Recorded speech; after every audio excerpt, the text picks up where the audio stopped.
What is going on, YouTube? Welcome back to the channel and welcome into the first episode of MacDub TV.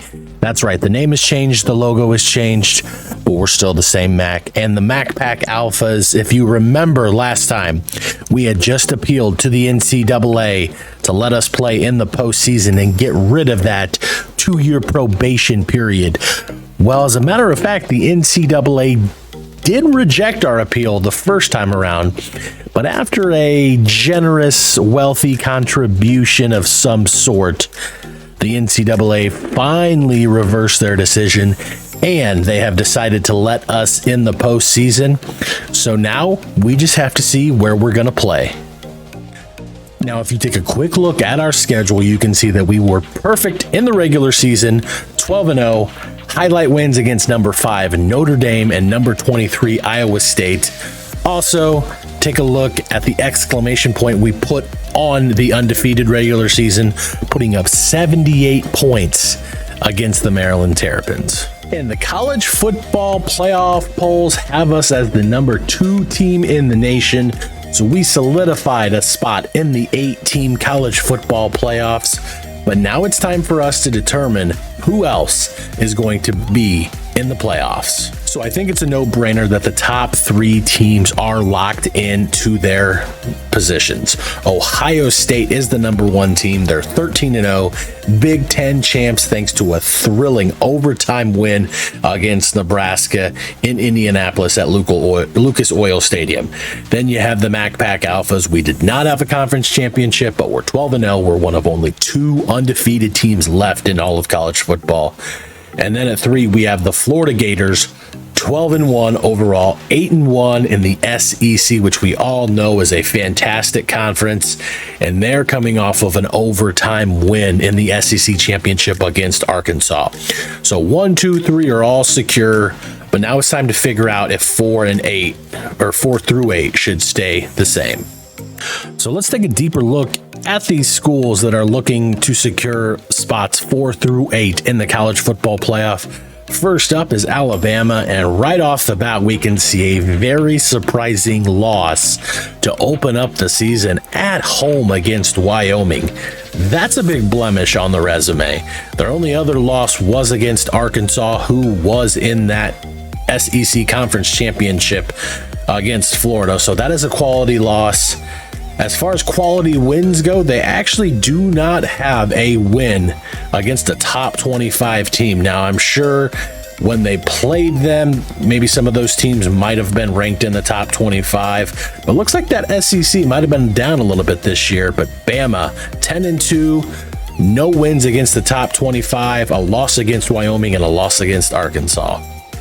Next up to review is TCU. Their one and only loss was a road game to 15th ranked SMU. Other than that, they ran the table in the Big 12, and they are your Big 12 champions.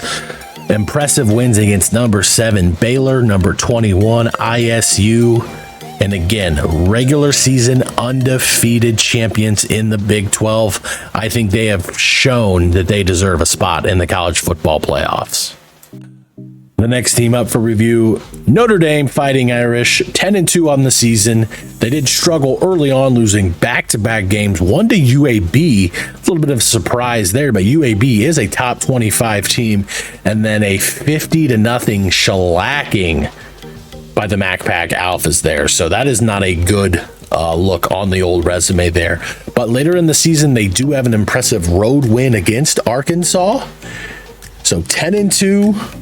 1-2 against top 25 teams for the Fighting Irish.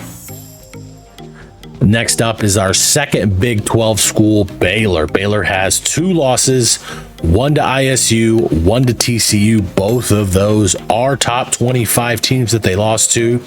They do have a top 25 win to start the season against Penn State. But other than that, no other top 25 teams on their schedule. The BYU Cougars are currently the 8th ranked team in the college football playoff rankings. They do have a top 25 win against ECU.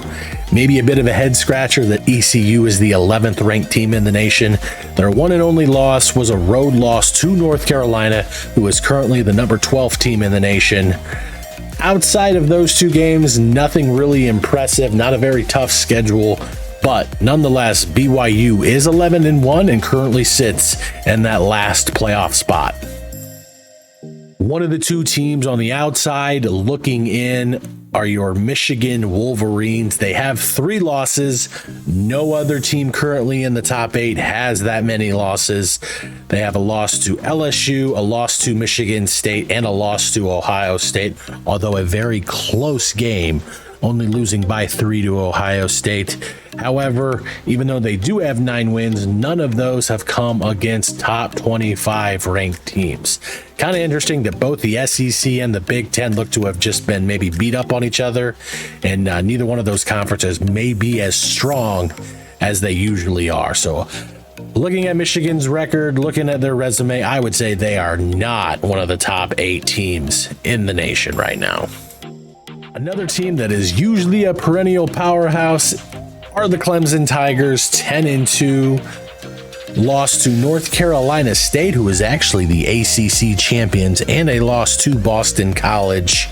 They do have a few top 25 wins, one against ECU and another against Virginia as well.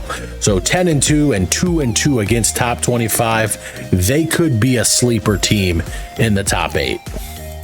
One other team that I think we should consider is North Carolina State. The Wolfpack did just win the ACC Conference Championship game against 25th ranked Virginia. For some reason, before that game, the committee only had them ranked 18th. But they are the ACC champions. They did beat number 10 ranked Clemson. They did beat number 12 ranked North Carolina.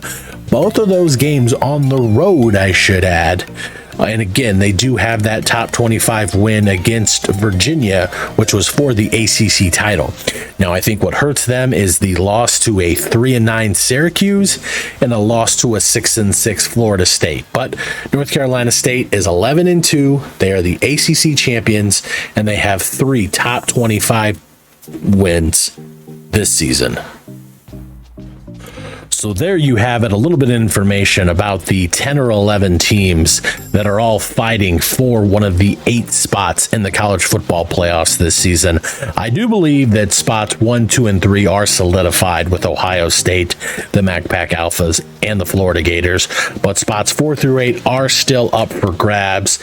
If you ask me, I would probably put TCU as the 4th best team right now, ranked 4th, as they are the Big 12 champions.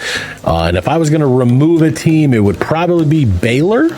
I would remove them from the top 8, and I would probably move North Carolina State up into the top 8, being the ACC champions and having possibly a little bit more quality wins than Baylor did.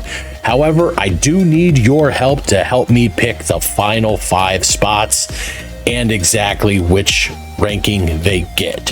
So tomorrow night, that is Tuesday, July 26th, I am asking you to be a part of the college football playoff selection committee to help me decide 1 through 8, who's in, who's out.